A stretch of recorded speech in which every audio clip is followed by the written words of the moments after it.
Kristen Browde is a new sheriff in town for Florida's trans community as Governor Ron DeSantis takes notice. Kristen Browde is not a new name in American LGBTQ+ activism. As past chair of the National Trans Bar Association, she knows the legal ins and outs of the hateful rhetoric that is increasing in voice in America. This attorney has run for New York State legislature and was a central champion for Equality New York. Now, she is a new resident of South Florida, and her impact on Florida has seen immediate results. This week, Browde was elected by the Florida LGBTQ+ Democratic Caucus as vice president. Browde's first interview was to sit down with Queer News Tonight lead anchor Al Ferguson. Browde wanted to see Orlando's Pulse nightclub and the memorial a first ever visit. As she approached the iconic Pulse sign with Al, she became emotional of what Pulse meant to the LGBTQ+ community and the hateful politics and religious extremism that led to the tragedy. She sits down for this exclusive interview and discusses Florida, Governor Ron DeSantis, and what has to happen next for trans and LGBTQ+ equality. Al Ferguson at Queer News Tonight, and we are coming from the Florida LGBTQ Democratic Caucus. It's going on their convention here in Orlando, and we're learning about all of the latest that is going on in our LGBTQ community, in politics, and all of the major issues that face the LGBTQ community in Florida. Of course, everyone knows that trans and trans rights and the culture war that's being launched from the governor's mansion and in state houses. We're exporting hate all over the country to state houses.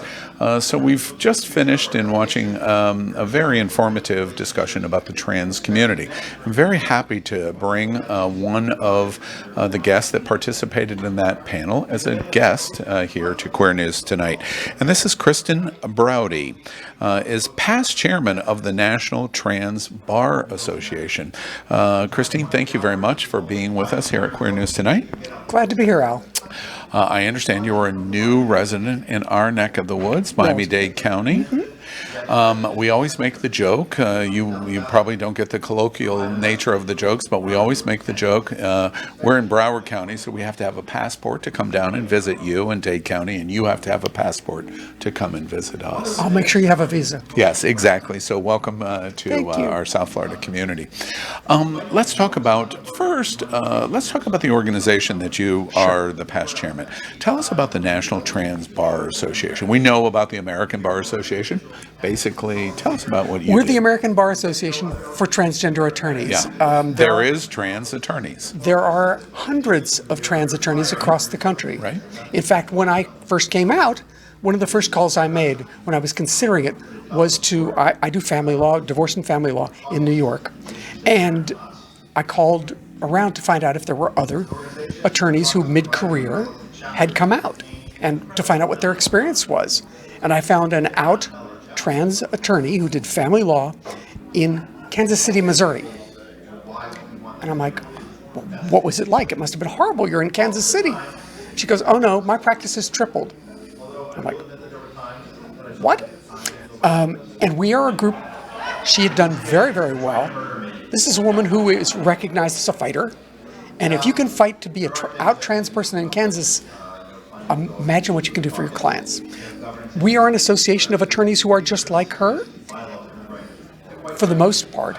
There are a few who are still closeted, but there are literally hundreds of us across the nation and around the world who band together to do several things. 1, provide support. 2, provide education. 3, mentoring. And 4, to be the voice of trans attorneys in places like the ABA and places where rulemaking is done. We have represented trans clients. We have advocated for trans issues, and that's the work that we do. You know, it's incredible to meet you. Welcome again to South Florida. One of the things that I think is fascinating is first that National Trans Bar Association, in terms of that level of professional representation in community, not even in LGBTQ+, but in the professional view of community and having trans represented in it is so wonderful, because we constantly tell the story of part of our 501c3 of our media platform is that our community is everywhere, and that includes trans. Absolutely Trans true. is everywhere, and you're another illustration of that. Look, about half of Americans say they don't know anybody trans. Well, I say to them, no, that's not true. What you don't know is that you do know somebody who's trans, Right. because you can't always tell who's trans and who's not. Some of us are visibly trans, others are not. Not that many wear a transgender symbol, but I wear a lapel pin, a trans flag lapel pin, every time I walk into a courthouse. Right, right. A lot of times judges are like, what nation is that from? And best experience, one of the judges asked me, I said, well, it's the transgender flag. He was like, I said, yeah. He goes, oh. The next time I was before that judge, he called me up after the case was over. He says, I want to show you something. And he showed me his daughter's wedding to another woman. Oh, wonderful. And he said, I'm so proud of her, and I would never have known, but thank you for representing trans attorneys in my courtroom. Yeah. You cannot assume that everybody who's not knowing is going to be hostile to you. Yeah. And we don't. Yeah. So again, Kristen Browde, past chairman of the National Trans Bar Association. You've moved from Westchester, right outside of New York City. Mm-hmm. Very liberal, very embracing. Yes. New York is New York. You move to Florida. I pretty much imagine that Florida is exactly the same as New York. Not quite. Not quite. Well, look, I come from Chappaqua, New York, the home of the Clintons. Oh, right. And it was a great place to come out. I came out. The town was like, yeah, okay, fine. Move on. I was secretary of the Board of Ethics. Yeah. Why are we talking about this? I called the town supervisor and said, look, I'm going to be coming out. Do you want me to resign? He's like, why should you resign? Life went on. We have been so successful in New York. We flipped the state Senate. We got bills through.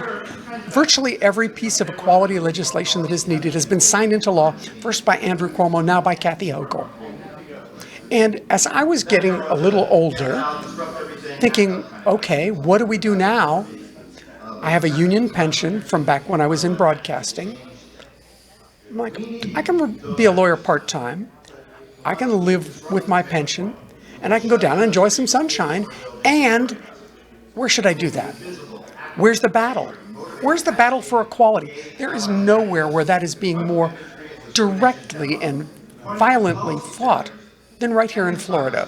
Yeah, Texas is bad. Tennessee's bad. There are a couple other places that are bad. But Florida is ground zero. Yep. And that's what decided it for me. I'm like, okay, I don't know. We don't come with expiration dates. We have no idea how long we're going to be here. But my view is that for every day that I am here, I want to try to make this world a better place. Yeah. And where can you better do that than to fight back against the crap that is flowing from a guy who says he's for freedom, but is in fact who was that? What's his name again? I call him Ayatollah Ron. Ayatollah Ron. Ayatollah Ron, he's for freedom as long as you do whatever the heck it is that he wants you to do. You want parental rights? Well, parental rights in education don't seem to matter for parents of trans kids. Parental rights don't matter for parents of LGBTQ kids. Why is that, Ron? You say you're a conservative? A conservative would get the hell out of the way. A small government conservative would want nothing to do with regulating how people dress, how they raise their kids. He is not that. He is a hypocrite. And yeah, Democrats are a little bit demoralized. They took it on the chin in this election cycle. But we can fix that. Yeah. We have to do the work to fix that, and that's why I'm here. Yeah. I'm curious in terms of what we've watched. I need some legal advice. And the legal advice that I need is, can you please explain to me really simply, how can the governor basically sell a bill of goods that woke comes to die in Florida when he was educated at Harvard and Yale? I just can't make the connection of... You think there might be some hypocrisy there? Look, I can't offer you legal advice in Florida. I'm admitted in New York. Oh, I see. Okay. However, I can read the Constitution of the state of Florida. I can tell you that Ron DeSantis has never read it, or if he has, he's pretending he hasn't. And he's going to get that document shoved right in his face as he tries this nonsense. And it is nonsense. Look, being transgender has no more significance to whether you are a good or bad person than whether you are right or left-handed, whether you are blonde, brunette, or bald. You are either a good person or you are not. You either contribute to your society or you do not. You either make the life of your people around you and your family better or you do not. We want for our families the same thing that everybody who is cisgender wants for their families. We want our kids to have safe, good schools. We want our communities to be clean and well taken care of. We want our taxes to be low. We want our utilities to be working. We want our roads to be good and our police force to be appropriate, to protect us against those who would break the law, but not be brutal to those who don't break the law. The same things that cisgender people want. Why does he think that it would be different? Well, I imagine that the trans community and the LGBTQ community in South Florida has a new ally that's probably going to explain that clearly to the governor. I think you can expect to hear from him. Yes, I think so. One of the things that I want to ask you about is, so you've come to the Florida LGBTQ Democratic Caucus. I've been to 4 or 5 of these meetings. I understand that you're going to run for office. Yes. Look, the first thing I did, the day I got to Florida, was go to a demonstration with Equality Florida. I'd been on the board of Equality New York. I went to a demonstration with Equality Florida to deal with these ridiculous regulations that the Board of Medicine is trying to cram down everybody's throats to block trans care. The next thing I did was go to work for Annette Tadeo's campaign running for Congress. She would have been my congressperson. The next logical thing in advocacy for me is I am now the vice president of the Flamingo Dems. That's the Miami-Dade. And I want to work with Nathan Brummer, who is, I expect, about to become our president of the LGBTQ Caucus. And I will I am a candidate for vice president of that organization. Excellent. And when Ron DeSantis thinks of trans people, I want him thinking of me. And I want him thinking that if he screws around with me, I almost used a little bit more violent word. Oh, you can use the F word at Queer News Tonight. I might be able to, but after all those years, 41 years of broadcasting, I've learned to never drop an F-bomb around a microphone. Yeah, right. Fortunately, I can. You can, that's fine. I still won't. Because, goodness knows where it might go. What do you think the trans community's reaction would be, and LGBTQ community's reaction would be, that the top political advocacy organization in Florida for LGBT has a trans man as president, as new president, and a trans woman as vice president? That's really historic. Well, I was the first trans candidate endorsed by the New York Democratic Party when I was running for office up in New York. The world did not come to an end. I think that the Florida Democratic Party needs to understand just how strong this community can be and just how solidly the entire LGBTQ coalition is. That's 10% of Florida. I want to jump in right there. Sure. In the panel that I just watched you participate in, you had quite a scathing rebuke to the Florida Democratic Party. Yes. Kind of help us understand why the success or failure or lack of organization of the Florida Democratic Party is important to LGBT. Judges are appointed by governors in this state. Judges are only removed by voters. Laws are made by legislators in this state, as they are everywhere, and signed into law by governors. All of those laws affect all of our lives. And the only way we can make change is to get the people in office to do the right thing. How do you do that? You get your people elected. You get rid of the people who are doing the bad things. Okay, how do you do that? The Florida Democratic Party has not, to date, done the basics that are necessary, at least not in this past election cycle. I worked for Annette Tadeo's campaign, and I've never seen a more abysmal campaign. And I've seen some badass From the Florida Democratic Party. Anywhere. Yeah. And I've worked on campaigns in New York, North Carolina, Missouri, and here. Yeah. And that was awful. Yeah. It was awful. And the problem is that we do our organizing in the weeks before an election, in the post Labor Day up to election. That's not good enough. Particularly in Miami-Dade.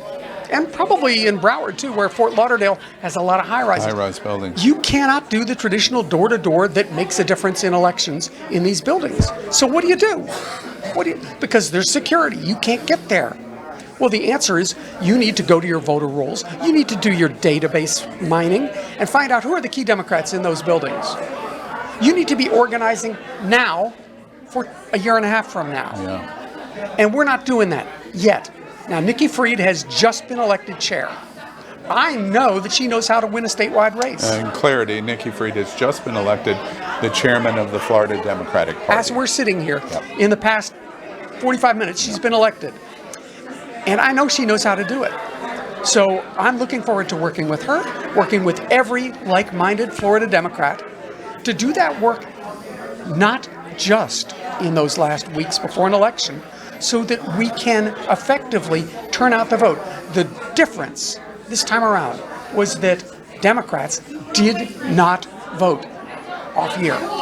Non-party affiliates didn't show up. Now, those MPAs are critically important. The Democrats who didn't show up, Democrats who don't show up elect Republicans. Yeah. You know? I want to ask you what other Sure. thing that relates to your legal observation. DeSantis is creating quite a chill in Florida. He's legislating without even having the legislative base. He's leading in chill and fear.